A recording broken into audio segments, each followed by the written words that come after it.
Ancestral healing is a process of healing the wounds of our ancestors, but it's through our own personal healing, which results in a deep personal transformation and just a greater sense of connection to who we are, to who you are, and of course, to your lineage. See, we all come from and carry the past. It's in our DNA, yet it's been forgotten because culture and history continues to move forward at a really rapid speed that can often cause us to forget our roots, which forces us to feel ungrounded and like we don't belong. We also have forgotten it because due to a lot of patterns of trauma in our lineage, we bypass our own healing. We don't give ourselves permission to heal through awareness.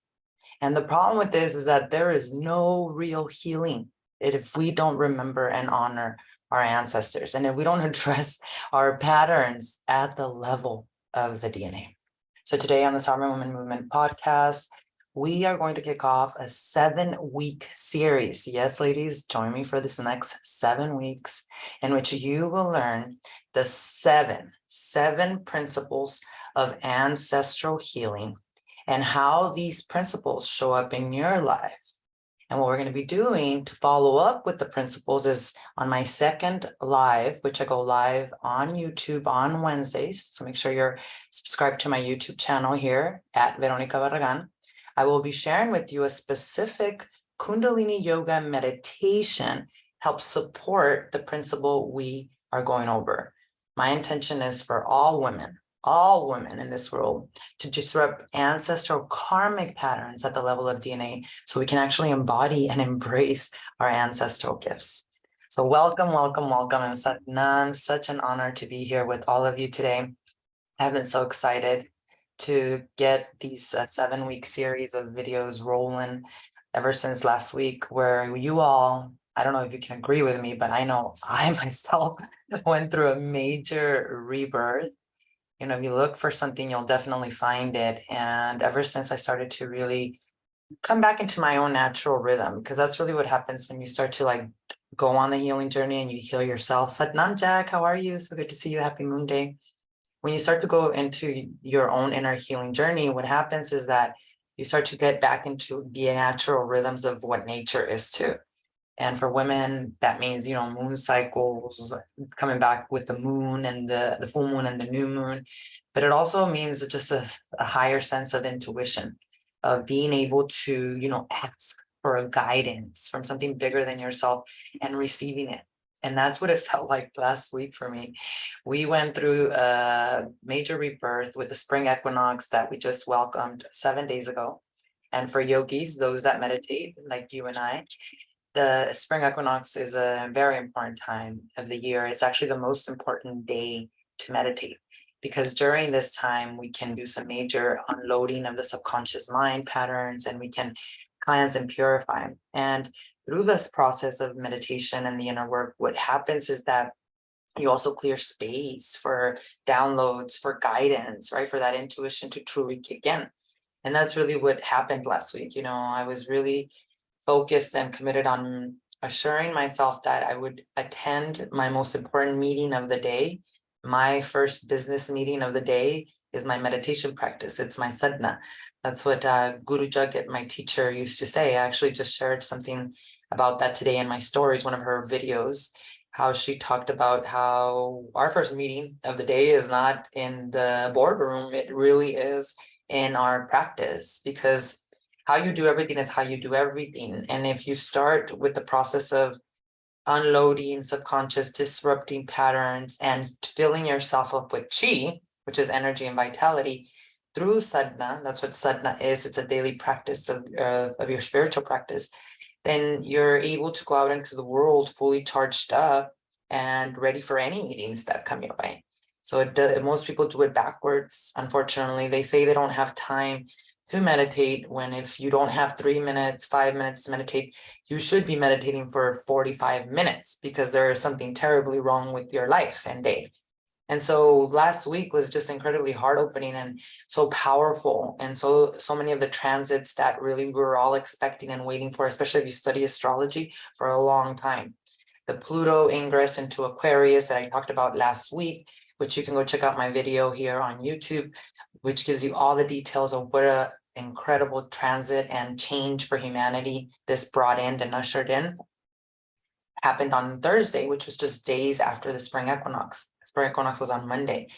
And through the inner work we're doing, I hosted an event on Sunday. Didn't really have time to kind of like integrate and just gather myself because it was a really powerful event. It was an in-person event. The room was packed, and the energy in that room that we created was just out of this world. And it just, I couldn't channel it enough. I was not in a way where I couldn't even sleep because I had so much energy inside of me.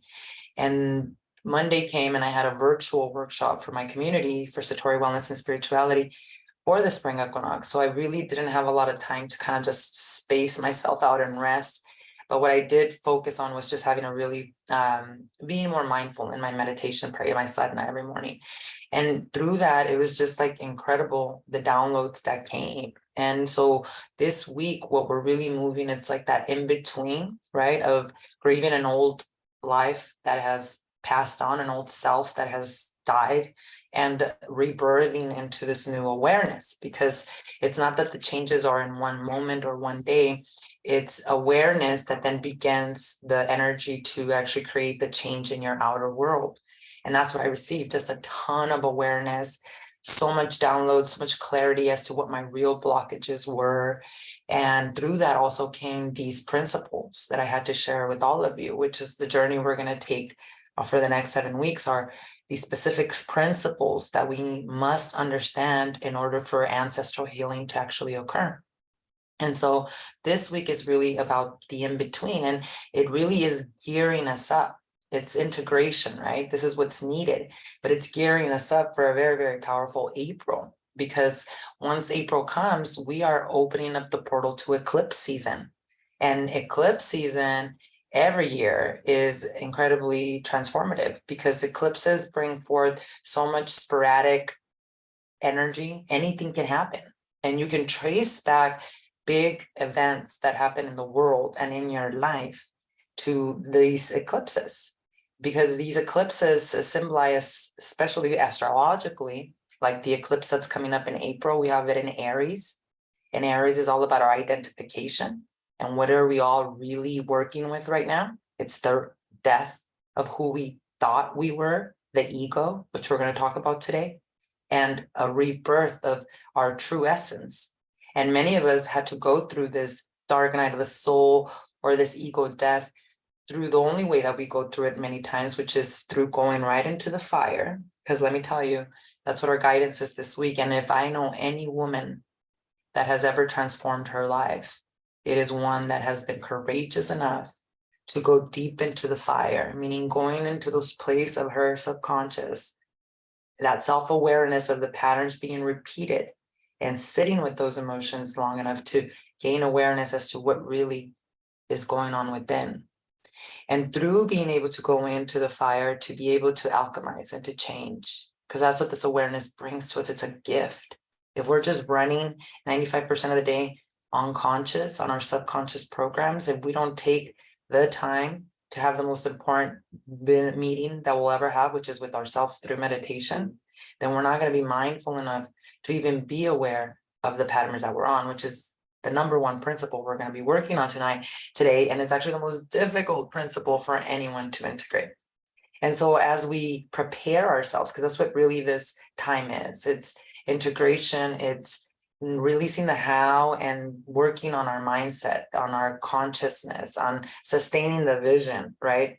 Regardless of what the outer world is showing you, because that is really what the process of creation manifestation is. It's like, do you have a stable enough nervous system and brain, agile brain, through the process of meditation to be able to sustain the vision of what it is you see your life to be, regardless of what an outer world is showing you? And most of us can't sustain that pose like in yoga, or sustain that meditation like in yoga. Why? Because our nervous systems are wrecked and we're running on a pattern. And so what's going to happen, especially as we move through this month and as we prepare for a very powerful April and eclipse season, is that whatever you are still holding on to that relates to your old self and your old identity will be eclipsed out. especially if you're sending out rockets of desire. So if on the spring equinox, you set these intentions, right? Or on the new moon in Aries for the new astrological year, you've set these intentions to create this life. You want to manifest a certain amount of money, a relationship, healing, whatever that looks like, right? Now the universe is conspiring and doing everything it can for you that to actually manifest. And it also will do that in a way that it removes people, habits, experiences, even live where you live from your existence so that that can manifest itself. And many of us think we're being punished because you're like, I set out these rockets of intention. Why are things not just working out beautifully if they're coming from my soul and heart? Well, the universe is moving itself so that it can actually, you can actually create that. And what it's waiting for you is to embody that, to be it. And all of us struggle in one way or another in that authenticity and embodying what we truly know we're worthy of. And that's one of the reasons why we get sick so much, right? Because we're not authentic. And so what develops from here until the eclipse is your awareness and your vitality, because ultimately vitality is prosperity. Do you have enough chi and energy, or are you running on emotions? Your emotions taking all of your energy? Are you numbing with pharmaceuticals that are perpetrating the problem at a bigger level? By the way, Kelly Brogan, doctor, fascinating woman, absolutely love her work. And she just recently did a podcast last week that absolutely just changed my perspective and gave me so much healing. Like, you ask God for guidance and God brings you so much of the right people, whether it comes through lives or YouTube videos or media. It's so powerful because, you know, social media doesn't have to be such a negative thing. We all need meditation, so we have agile brains and agile nervous system to be able to consume the information. But you can absolutely use, if especially you're aware and you are making decisions on following and learning from people, then you can use social media as a tool for spiritual enlightenment. And it's obvious with exactly like some of the stuff that I've been listening to and with her podcast episode that really gained me so much awareness of how important it is, instead of coming from a place of anger, to come from a place of reclamation of our power, reclamation of our sovereignty, right? And that is exactly what this period between now and the eclipse on April 20th, which then there will be a follow-up eclipse in May, right after that, that you need to really gain awareness on, clarity, and really sustain that pose, that vision. Because everything that is not in alignment, now, if you didn't set any rockets of intention or desire, then well, nothing's going to change for you, right? That's okay. But I don't think any one of us, especially if you're breathing, haven't set out some kind of rocket of intention. So everything that is not in alignment with that rocket of intention is going to be eclipsed out of your life. So either A, you're going to judge things as all this shit going down and bad things happening to you, or you're going to be wise enough to realize that all that's being removed, eclipsed, is necessary for you to up level, for you to move into this embodiment of this self that you know you're here to represent and truly be. And so April is going to be a very, very powerful month. So will May, the rest of the year. What am I saying? Every month has its own power. March has been the most powerful of all and will be. But now we have to learn to, like I said, sustain that pose and that vision for ourselves. Ultimately, that is what meditation is. That's what we were talking about this morning in my community in Sedna. We were talking about how even Einstein, you know, says either you believe that life is one big miracle or it's not. And all of these really scientifically advanced souls, especially those that created like really cool things like Einstein or Tesla, they actually are very spiritual souls, because ultimately science is the demystification of spirituality. So they were able to demystify the spiritual and create a scientific equation for us to understand it. And what we were talking about this morning is the beauty of when you do this work of inner healing, how, because your intuition becomes so much stronger, you truly understand that miracles, that life is miraculous, and that God, whatever your version of God is, that highest power within you, that divine guidance is super loud and speaks to you all day. And then you need that chi, that energy, which is only gained through inner work, meditation, breath. The coffee is not going to sustain you with that. It's actually going to block, unless it's really good organic coffee from Guatemala. I'm just kidding, from Mexico. But it's not going to help you, right? And when you listen to God, you have the energy to be obedient and to actually move forward. It takes confidence, it takes sovereignty. But the beauty is that when you start to do this inner work, what happens is you start to heal, especially your worthiness, and you feel worthy again.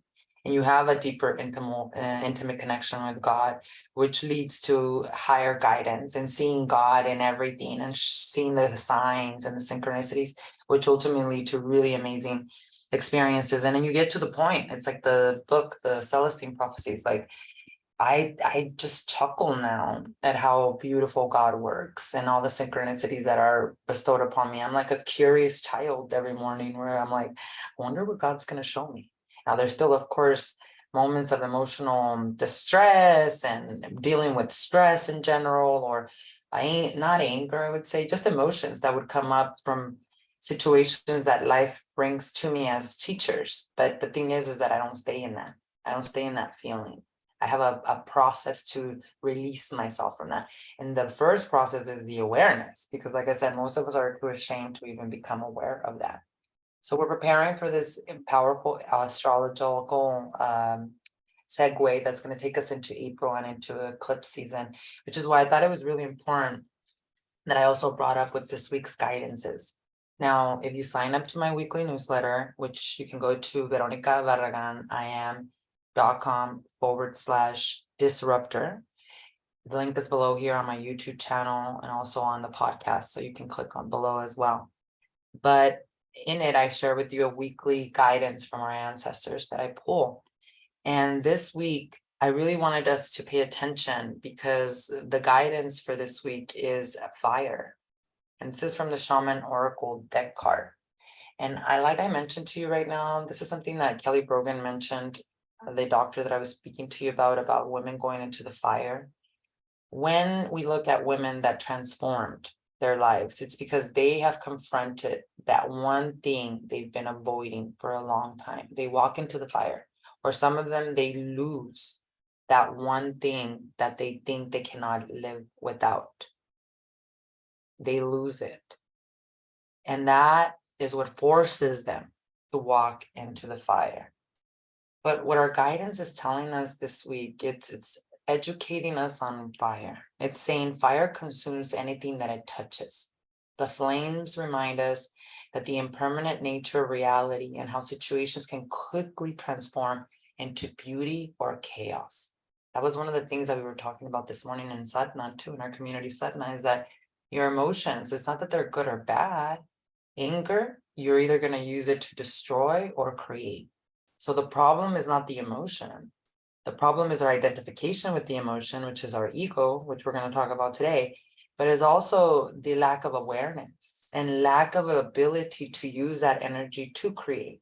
We let it use us. We let it burn us up because we don't have the tools, or we don't integrate the tools to help us process and just simply be aware.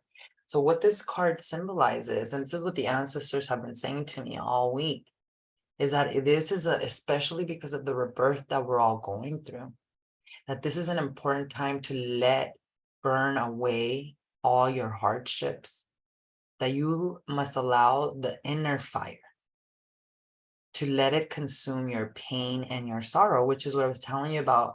A woman who can transform herself is going into those deepest areas of pain without any barriers or without any numbness, fully exposed and vulnerable, to sit with those emotions so that something can be brought to the awareness.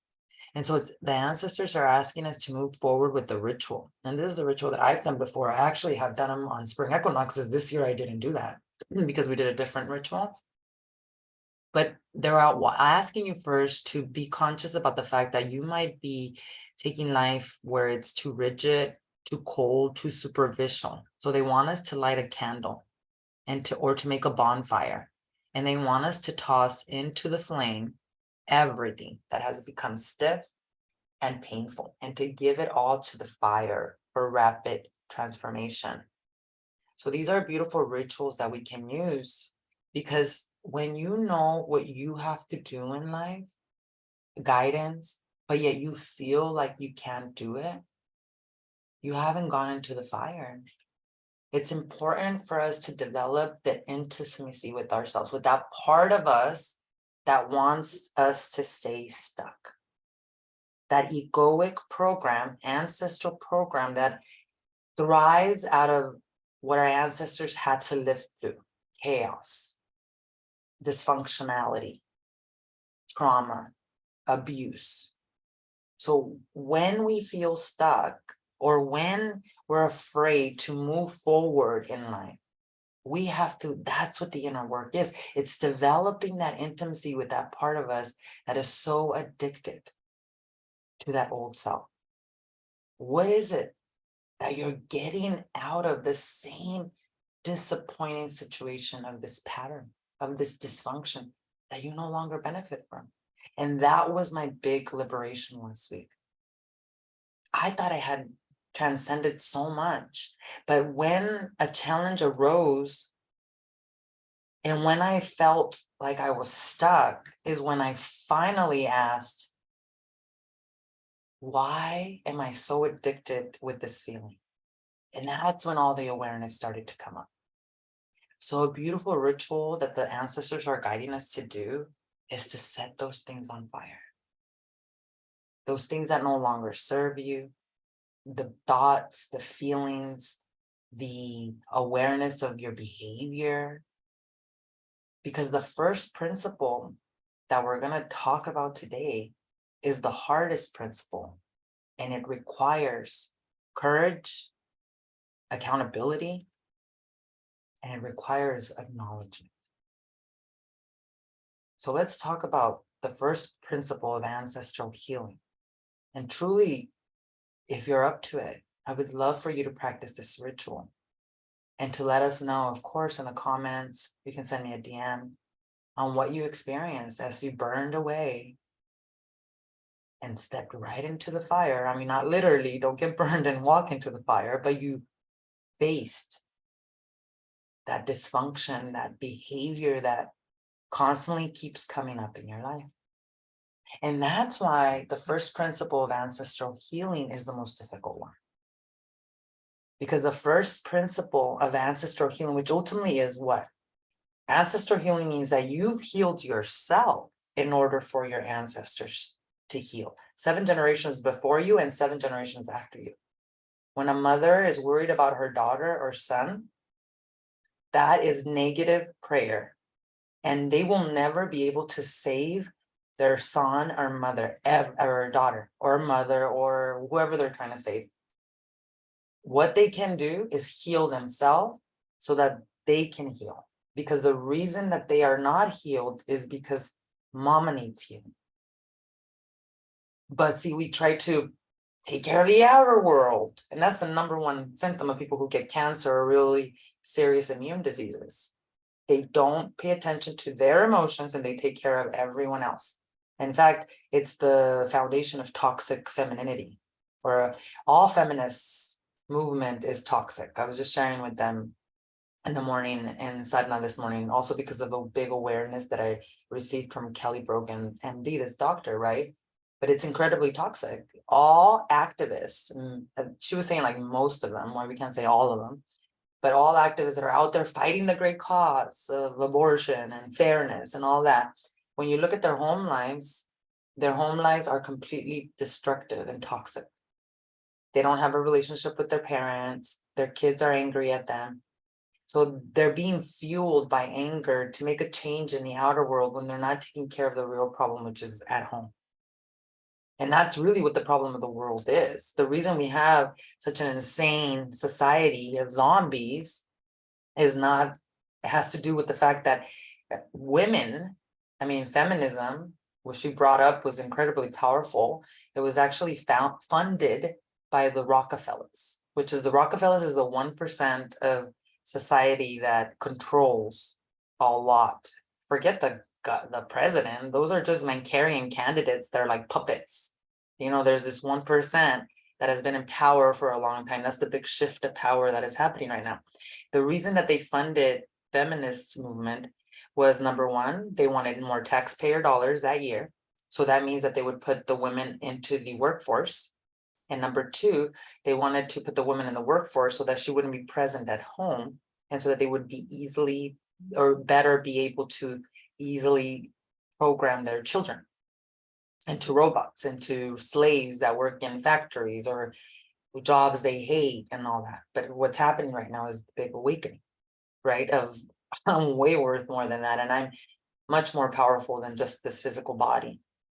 And so what is really at the core foundation here is the lack of self-awareness and courage to release ourselves from victim mentality and to acknowledge the existence of wounds, and that these wounds didn't start with me. The sexual abuse, the constant divorces, the child abuse, the even a husband always dying in your lineage, whatever you're going through right now, the prosperity blockage, the whatever it is that you feel is a challenge, if you sit and meditate on that, or if you did a little bit of investigation, I can assure you, and I can almost 100% assure you, if not 99.999%, that what you're going through, your ancestors went through it too. Whether it was your mom, your dad, your grandmother, they have experienced that too. And because they didn't address it, the pattern will continue. Addressing it means responding differently. Because acknowledgement, see, when you look at the root word of acknowledgement, and responding differently ultimately is, instead of fear or tucking it under the rug, I'm going to respond with love, which means I'm going to heal myself so that I could learn to respond with love, so I can stop the pattern from occurring.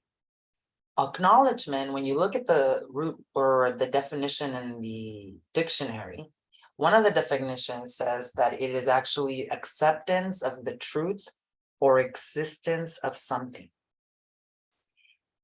I like acceptance, but it's not of the truth. Because the truth ultimately is love. And you can't understand that. If I'm saying this to you right now, and you're like, oh, she's just new age, all love and light. That's not the problem.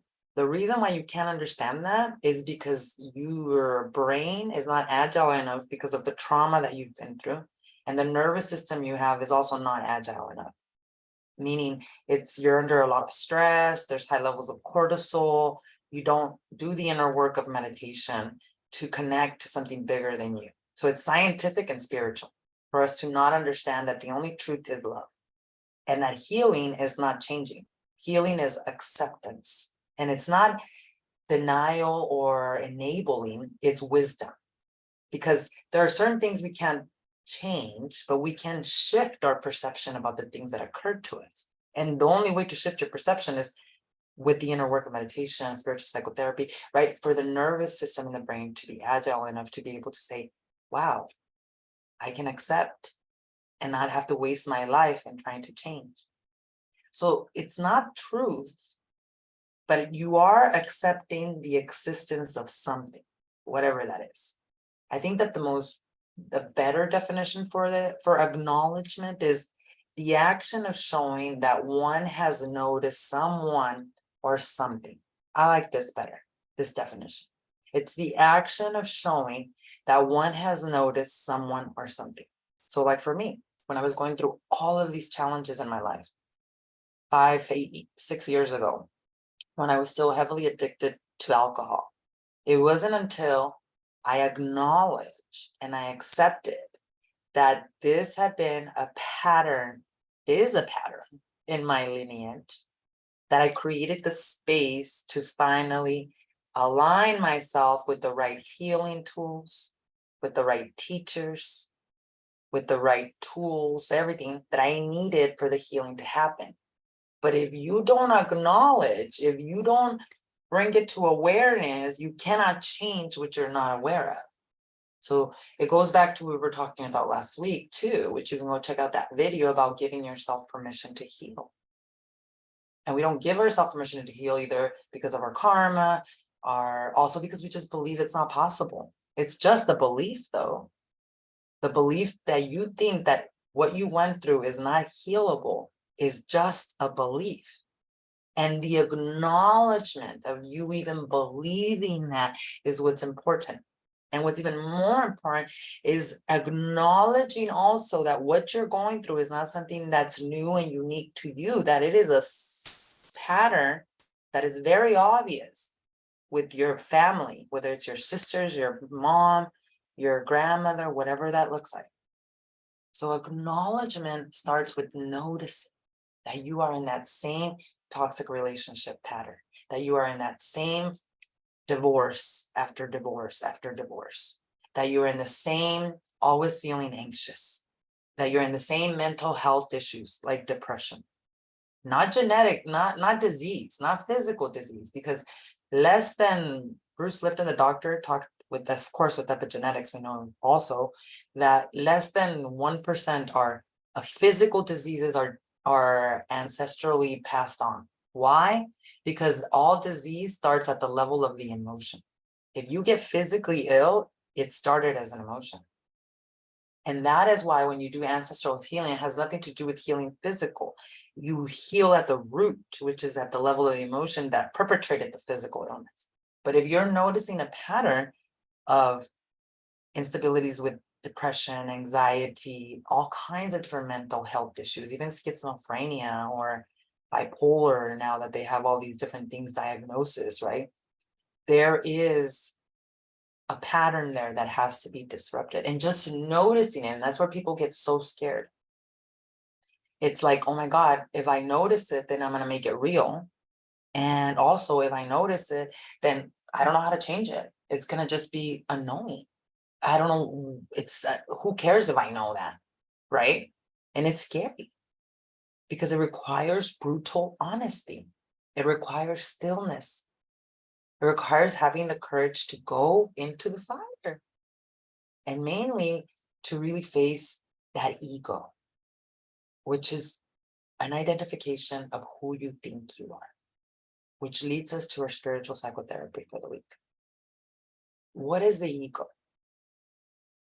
A Course in Miracles talks about the ego at length. And we are a society, a lot of people say, oh, you shouldn't say the death of an ego, it serves a purpose.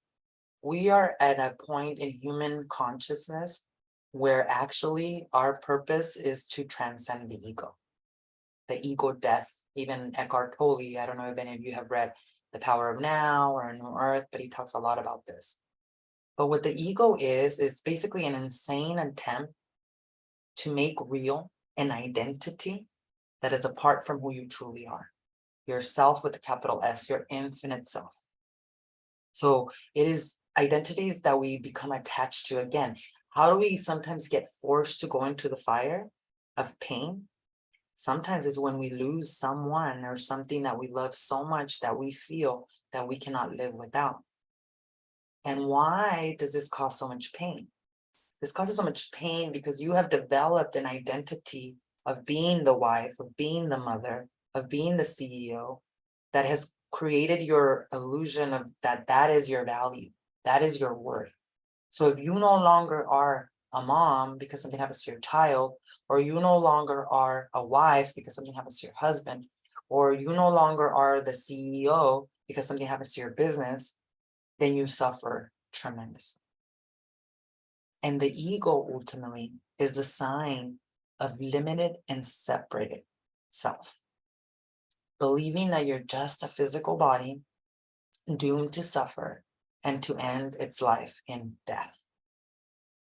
When spiritual intimacy and when you develop a commitment and discipline to your most important meeting, which is the meeting with yourself every morning, you learn to trust beyond the physical and to have a sense of inner peace, knowing that your worth is intrinsic and cannot be increased with anything outside of us.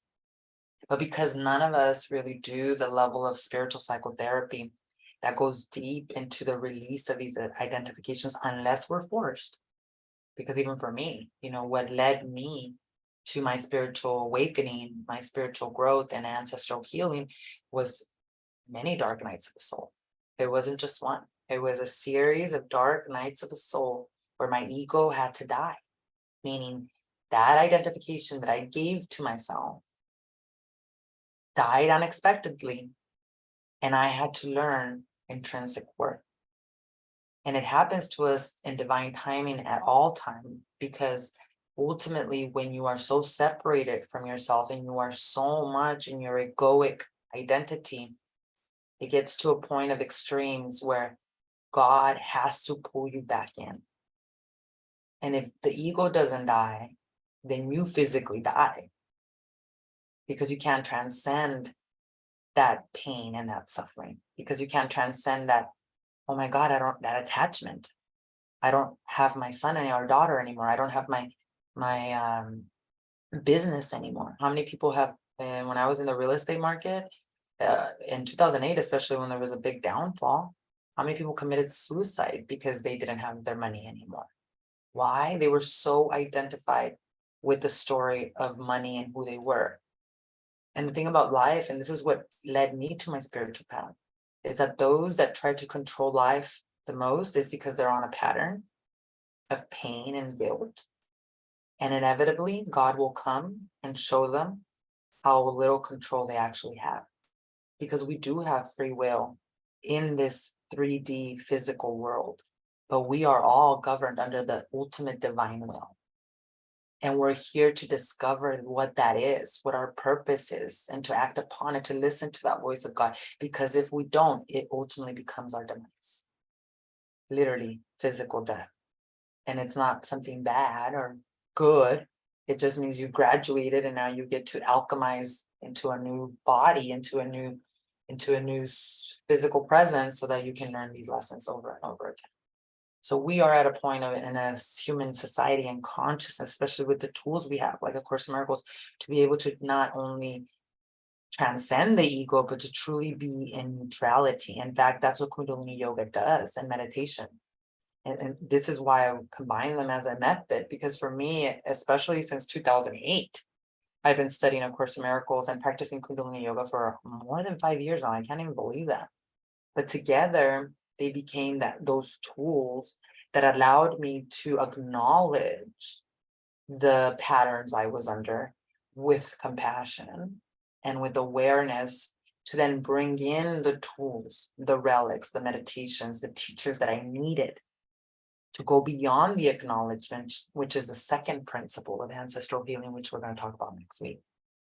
And so this week, to be able to truly transcend this, on Wednesday, I'm going to be sharing with you a Kundalini Yoga meditation. Because ultimately, what transcends the ego is simple, but hard for people to do. And what that is forgiveness. Yes, forgiveness. And a lot of people, if not everyone, they skip over the work of forgiveness. And I know that many therapists and trauma-informed people will tell you that to tell someone that they have to forgive who has been in severe pain is like slapping someone in the face. And I get it. I'm not telling you you have to forgive. I'm telling you have to go through the process and the work of forgiveness, to go beyond forgiveness and to learn to accept. And that happens spiritually, and that happens scientifically in your body too, with the practice. And so most of us cannot just forgive or accept. So we need a relic, we need a tool, we need a permission slip, we need magic. And that's what the meditations are all about. And so what I'm going to be sharing with you on Wednesday is a really, really powerful Kundalini meditation. And it is specifically to go beyond the ego and to heal mental illness, mental health issues that you might be going as a pattern because they're so attached to that egoic identity. I'm trying to find the name exactly of the title, because it was actually a really beautiful title name. And it didn't say ego death, but it said learning to manage and be aware of your ego. So we're going to be working specifically with this meditation to work in both aspects of the ego and also to help you with any mental health issues, especially if they have been a pattern in your lineage. So join me on Wednesday. I go live between 12 and 1. You all know how it's been. So my best recommendation and advice to all of you is to set your notifications. Just click this little bell right here on YouTube, subscribe to my channel, and if you click on the notifications, you're going to be notified when I do go live so you can join us.